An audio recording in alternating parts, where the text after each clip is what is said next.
Bismillahirrahmanirrahim. Alhamdulillah wassalatu wassalamu ala Rasulillah wa ala alihi wa sahbihi wa mawalah wa man taba'ah. Allahumma alimna ma jahilna wanfa'na bima 'allamtana warzuqna ilman nafi'an ya rabbal alamin.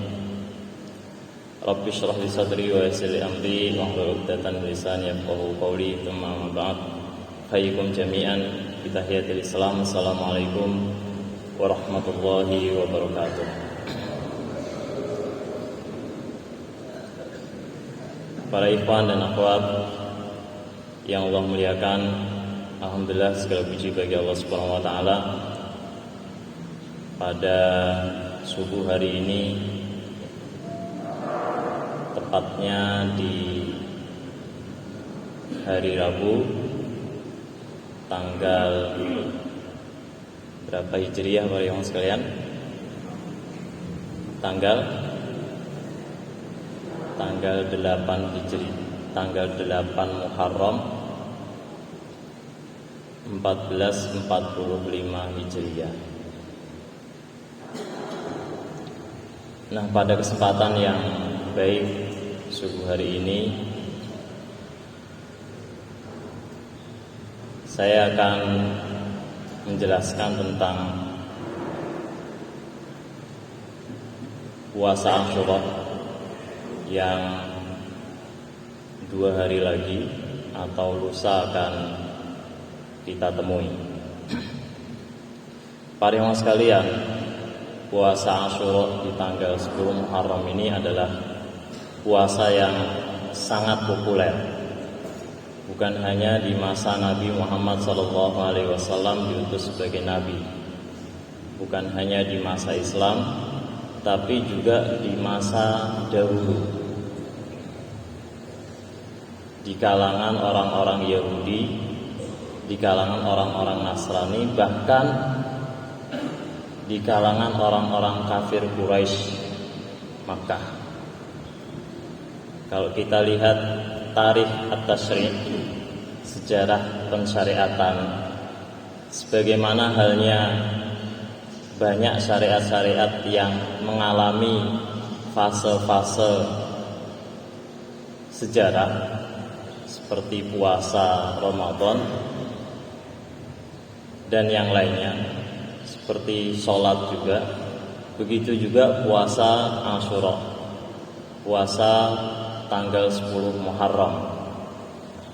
Di dalam kitab Lataiful Ma'arif karya Al-Hafidh Al-Imam Ibnu Rajab Al-Hambali Ad-Dimashqi dijelaskan ada 4 fase yang dilalui dalam pensyariatan puasa Asyura. Fase yang pertama yaitu fase di mana Rasulullah SAW menunaikan puasa ini saat beliau belum diutus sebagai Nabi SAW, sebagai Nabi di Makkah. Sebagaimana diriwayatkan di dalam hadits Muslim dari Aisyah radhiyallahu anha, kana Asyura yauman tasumuhu Quraisyun fil jahiliyah. Adalah Asyura itu adalah hari di mana orang-orang Quraisy mereka melakukan puasa ya, di masa jahiliyah. Masa jahiliyah ini masa berarti sebelum diutusnya Nabi Muhammad SAW sebagai Nabi. Wa kana Nabi SAW yasumuhu, dan adalah Nabi SAW itu juga berpuasa Asyura. Falamma qadimal Madinah, maka tatkala beliau datang ke Madinah, yaitu hijrah ke Madinah, somahu, beliau berpuasa, wa amara bisyami, dan beliau memerintahkan orang-orang untuk berpuasa di hari Asyura. Falamma nazala Ramadan, dan tatkala turun bulan Ramadan, kana man syaa somahu, barang siapa yang ingin berpuasa Asyura, maka dia silakan berpuasa. Wa man syaa la yasumu. Dan barang siapa yang ingin tidak berpuasa atau barang siapa yang ingin maka untuk tidak berpuasa, la yasumu, dia tidak berpuasa. Ini fase yang pertama, yaitu saat Nabi Shallallahu Alaihi Wasallam belum diutus sebagai nabi, saat beliau masih berada di Makkah. Kemudian fase yang kedua, fase Madinah, yaitu fase di mana puasa Asyura ini diwajibkan sebelum syariat puasa Ramadan. Di dalam riwayat Muslim dari Abdullah bin Abbas radhiyallahu anhu,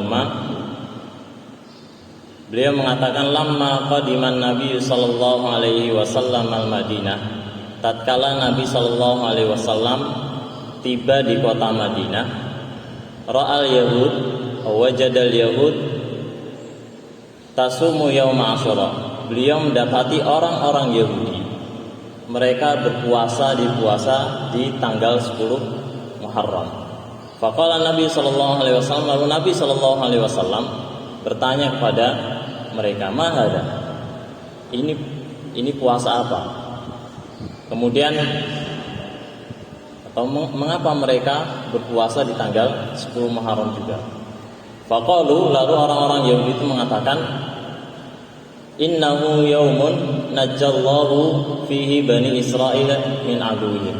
Sesungguhnya ini adalah hari di mana Allah Subhanahu wa taala menyelamatkan Bani Israel dari musuhnya, yaitu Fir'aun dan bala tentaranya. Fasamahu Musa.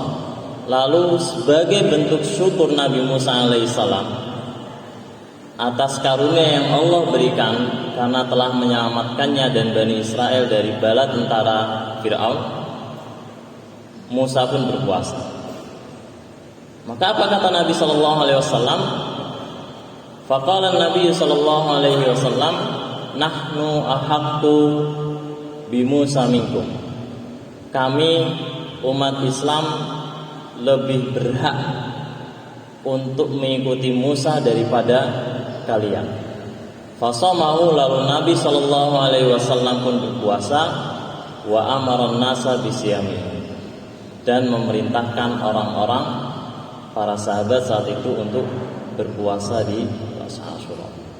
Bahkan begitu semangatnya para sahabat berpuasa menyambut perintah Nabi sallallahu alaihi wasallam, mereka pun mengajak anak-anaknya, mengajak putra-putrinya untuk menunaikan puasa Asyura.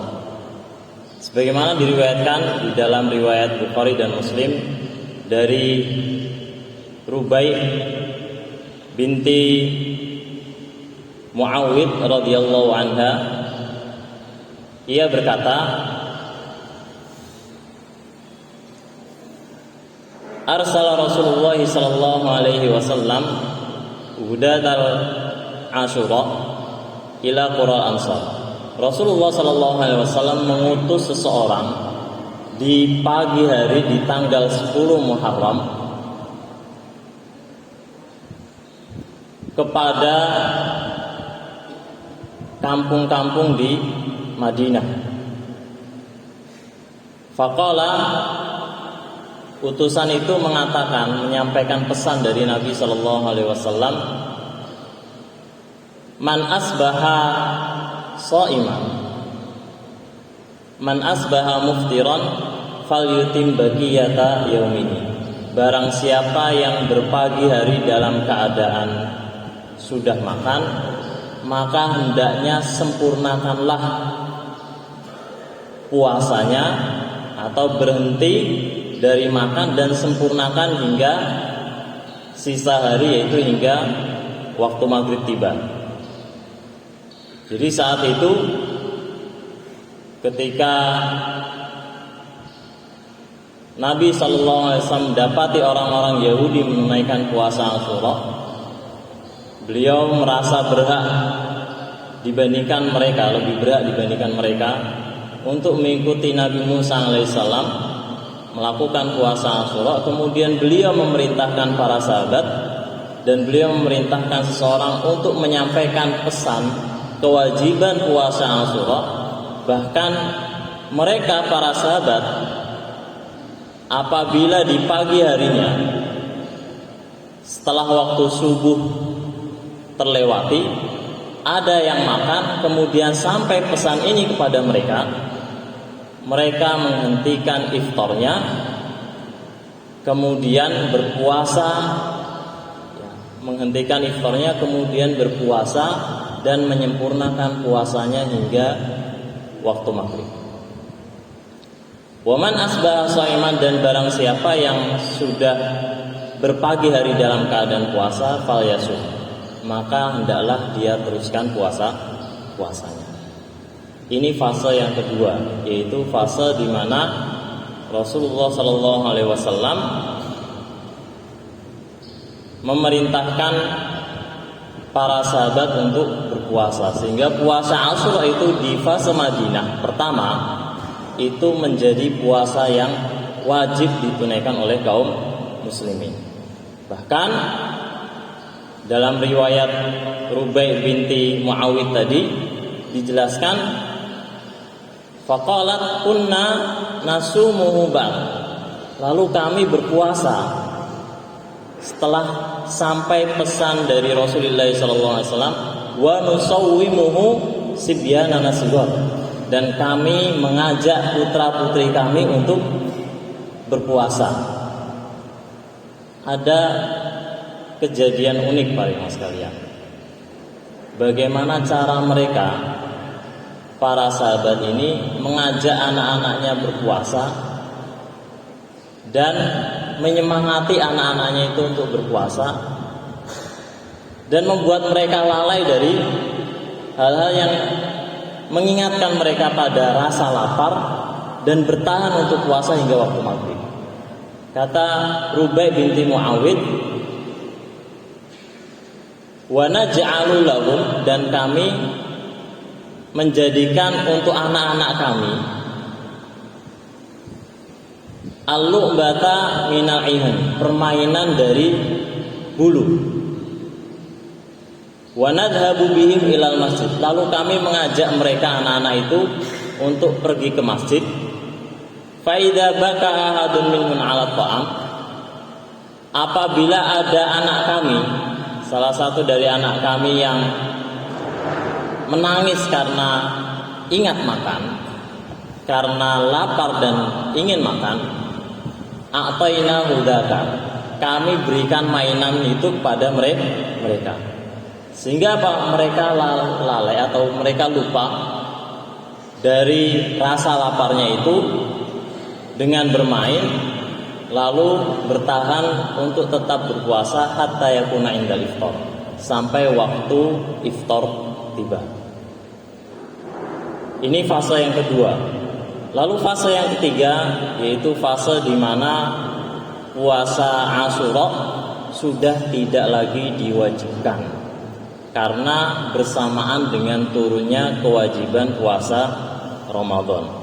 Sebagaimana diriwayatkan di dalam hadis Muslim dari Abdullah bin Umar radhiyallahu anhuma, ia berkata, qala Rasulullah sallallahu alaihi wasallam, Rasulullah sallallahu alaihi wasallam bersabda, inna Asyura, sesungguhnya Asyura itu adalah yaumun min ayyamillah, hari dari hari-hari Allah Subhanahu. Faman syaa shamahu, maka barang siapa ingin berpuasa silakan puasa. Wa man syaa tarakahu, barang siapa yang tidak ingin berpuasa silakan tinggalkan puasa. Dengan demikian puasa Asyura tidak lagi menjadi puasa wajib, tapi menjadi puasa sunnah. Dan itu ketentuan hukum sunnahnya puasa Asyura itu berlaku hingga sekarang dan seterusnya. Jadi dari hadis ini juga kita bisa mengambil kesimpulan bahwa hukum berpuasa Asyura itu tidak wajib dan disunnahkan. Di dalam riwayat yang lain dari hadis Muslim dari Muawiyah bin Abi Sufyan radhiyallahu anhu, ia berkata, Rasulullah SAW mengomentari tentang hari ini yaitu hari Asyura, beliau mengatakan hada yaumu Asyura, ini adalah Asyura, walam yaktubillahu alaikum siyamahu, dan Allah tidak lagi mewajibkan kalian untuk berpuasa. Wa ana shaim. Tapi meskipun begitu Rasulullah sallallahu alaihi wasallam senantiasa mendawamkan puasa Muharram atau puasa Asyura. Faman ahabba minkum, maka barang siapa di antara kalian yang ingin an yasuma, berpuasa, fal yasum, maka silahkan berpuasa. Wa man ahabba an yuftira, dan barang siapa yang ingin iftar tidak berpuasa, fal yuftir, maka silahkan berbuka. Ini adalah fase yang ketiga, di mana saat syariat puasa Ramadan itu turun, puasa Asyura sudah tidak lagi diwajibkan dan menjadi puasa sunnah. Lalu masuklah fase yang keempat, yaitu fase di mana puasa Asyura di tanggal 10 Muharram itu disempurnakan dengan puasa tanggal 9 Muharram. Kalau sekarang 8 Muharram, berarti besok hari Kamis tanggal 9 Muharram itu menjadi bagian dari puasa yang disunahkan, juga menjadi rangkaian ibadah puasa Asyura. Sebagaimana di dalam hadis Muslim, disebutkan di dalam hadis Muslim dari Abdullah bin Abbas radhiyallahu anhuma, qala, ia berkata, hina shoma Rasulullah sallallahu alaihi wasallam yauma Asyura, tatkala Rasulullah sallallahu alaihi wasallam berpuasa Asyura, wa amara bisyamihi, dan beliau memerintahkan puasa, faqalu, lalu para sahabat bertanya atau berkata kepada baginda Rasulullah sallallahu alaihi wasallam, innahu yaumun tu'azzimuhul yahudu wan nasara, sesungguhnya tanggal 10 itu adalah hari yang diagungkan oleh orang-orang Yahudi dan Nasara. Dari sini, dari redaksi ini menjelaskan kepada kita bahwa orang-orang Yahudi, orang-orang Nasara, dan juga hadis Aisyah di awal tadi, orang-orang Quraisy Makkah, orang-orang kafir Quraisy Makkah, mereka mengagungkan puasa Asyura. Bahkan mereka mengagungkan tanggal 10 Muharram, dan di antara bentuk pengagungan itu adalah mereka menunaikan puasa di tanggal 10 Muharram.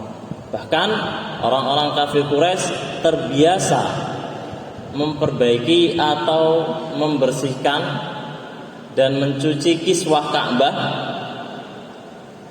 itu setiap tanggal 10 Muharram untuk menyambut kesucian tanggal 10 Muharram. Faqala Rasulullah SAW, lalu Rasulullah SAW menjawab pernyataan para sahabat tadi. Fa idza kana al-'amul muqbil, maka apabila datang tahun berikutnya, insyaallah sumna yaumat tasi, insyaallah kita akan berpuasa di tanggal 9 Muharram. Jadi Rasulullah SAW ingin menyelisihi kebiasaan orang-orang Yahudi yang berpuasa tanggal 10 Muharram dengan menambahkan puasa di tanggal 9 Muharram. Falam ya'til 'amul muqbil, maka tidak sampai datang di tahun berikutnya, tuwfiyan Nabi sallallahu alaihi wasallam. Nabi sallallahu alaihi wasallam pun wafat. Maka puasa tanggal 9 Muharram ini adalah puasa yang dianjurkan oleh Nabi sallallahu alaihi wasallam kepada umat Islam agar itu ditunaikan sebagai bentuk menyelisihi kebiasaan orang-orang Yahudi dan kebiasaan orang-orang Nasrani. Meskipun Rasulullah sallallahu alaihi wasallam belum sempat menunaikannya. Kemudian di dalam hadis Ahmad dari Ibni Abbas radhiyallahu anhu, ia berkata, qala Rasulullah sallallahu alaihi wasallam, Rasulullah sallallahu alaihi wasallam bersabda, sumu yauma Asyura, berpuasalah kalian di tanggal 10 Muharram, wa khaliful yahud, dan selisihilah oleh kalian orang-orang Yahudi, wasumu qablahu yawman au ba'dahu yawman, dan berpuasalah kalian sehari sebelum tanggal 10 yaitu tanggal 9 Muharram, au ba'dahu yawman, atau sehari sesudahnya. Dengan demikian di fase yang keempat ini puasa Asyura itu bisa diiringi dengan puasa di tanggal 9 Muharram atau puasa di tanggal 11 Muharram sesudahnya. Al-Imam Ibnu Qayyim Al-Jauziyah rahimahullah di dalam kitab Zadul Ma'ad menyimpulkan kemudian puasa Muharram ini ada, atau puasa Asyura ini dibagi menjadi 3 tingkatan. Tingkatan yang pertama yaitu tingkatan kita menunaikan puasa sebelum, saat, dan sesudah di tanggal 10 Muharram. Artinya puasa tanggal 9, 10, dan 11 Muharram.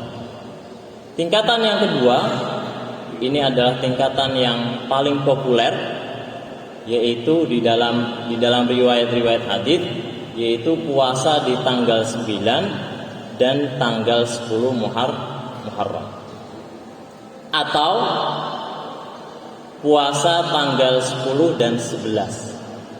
Jadi memilih 2 hari puasa yang paling populer, tanggal 9 dan 10, atau tanggal 10 dengan tanggal 11 Muharram. Sebagaimana hadits Ahmad dari Abdullah bin Abbas tadi. Kemudian tingkatan yang ketiga, dan ini yang paling minimal ya dari rangkaian ibadah puasa Asyura, yaitu puasa hanya di tanggal 10 Asyura. Itu pun bagian dari sunnah yang disunnahkan Nabi Shallallahu Alaihi Wasallam. Para ikhwan sekalian, lalu apa keutamaan kita menunaikan puasa Asyura? Di dalam hadits Muslim dari Abi Hurairah radhiyallahu an, ia berkata, Rasulullah sallallahu alaihi wasallam bersabda, "Afdhal siyami ba'da Ramadan syahrullahil muharram." Sebaik-baik puasa, seutama-utamanya puasa setelah bulan Ramadan ini adalah puasa Muharram. Puasa yang ditunaikan di bulan suci Muharram, dan utamanya adalah di tanggal 10 Muharram. Karena kita tahu bulan Muharram ini adalah salah satu dari 4 bulan yang disucikan oleh Allah Subhanahu wa taala selain Dzulqa'dah, Dzulhijjah, dan Rajab. Kemudian keutamaan lainnya disebutkan di dalam hadits Muslim dari Abi Qatadah radhiyallahu an, Rasulullah sallallahu alaihi wasallam bersabda, "Siyamu yauma Asyura ahtasibu 'ala Allahi an yukaffira as-sanata allati qablahu." Puasa Asyura aku berharap agar Allah Subhanahu wa taala menghapus dosa setahun sebelumnya. Artinya sehari puasa yang kita lakukan di tanggal 10 Muharram, di hari Jumat nanti,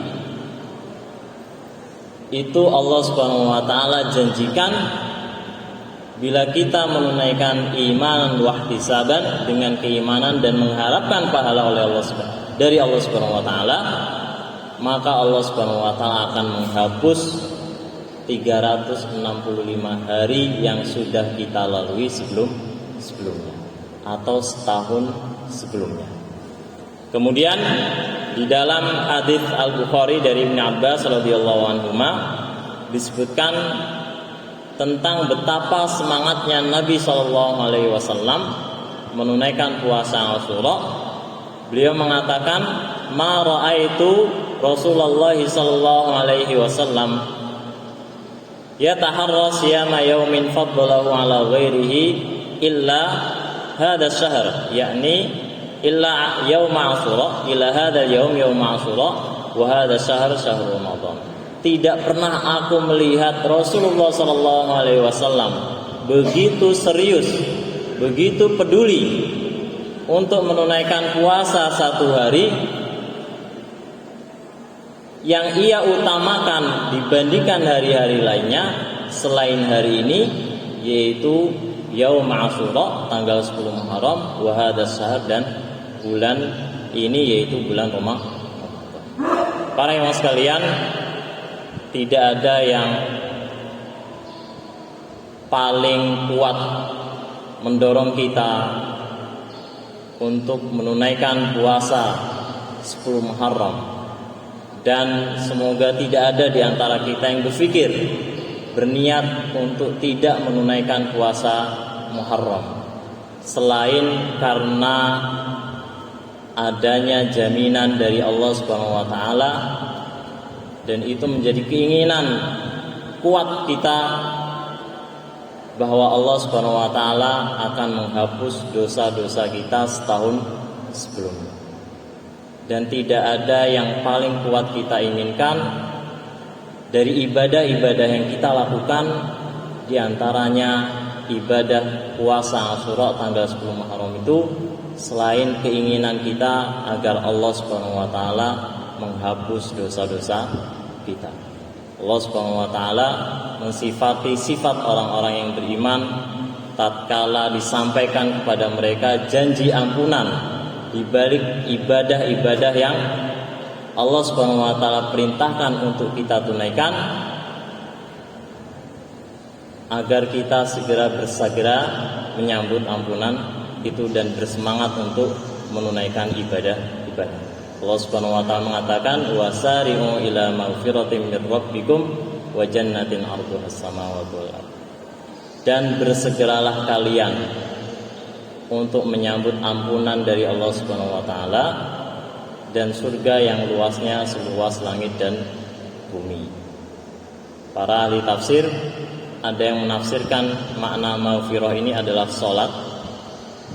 Ada yang menafsirkan secara umum makna maghfirah ini adalah segala bentuk ibadah yang dengannya mendatangkan ampunan dari Allah Subhanahu wa taala. Semoga Allah Subhanahu wa taala kuatkan kesadaran, kecintaan, keyakinan dan azam di dalam hati kita untuk menyambut setiap bentuk ibadah, menunaikannya dengan penuh keikhlasan dan semangat, seraya berharap agar Allah Subhanahu wa taala melipat gandakan pahala kita dan menghapus dosa-dosa kita dan mengangkat derajat kita menjadi hamba-hambanya yang mulia.